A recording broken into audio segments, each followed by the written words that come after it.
Akalar, opalar, o'g'illaringizga va qizlaringizga yaxshilab tarbiya beringlar. Mana bugun ertalab tong sahar 5 larga yaqin chaqiruv tushyapti psixbrigadaga. Borsak bir yigit bir qizni yaxshi ko'rib qolgan. Ota-onasi o qizni olib bermayman degan, u yigit bo'lsa o'zini eshikni tepasiga osib o'tiribdi sumkani arqoniga. Sumkani arqoni uzilib ketib, yigit o'lmay qolgan. Endi bu yigitni ota-onasi Toshkent shaharga o'qish uchun jo'natgan. Bu student bola o'qish uchun jo'natgan. Bu o'qimasdan qizlar bilan ishqiy munosabatlar qilib o'z joniga o'zi qasd qilib yuribdi. Shu narsa yaxshimi?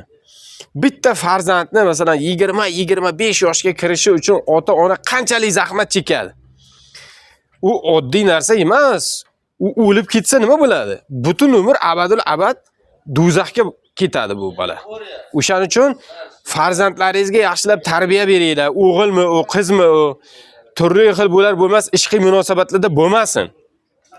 Kommentariyada esa o'zlaringizning fikrlaringizni qoldiringlar.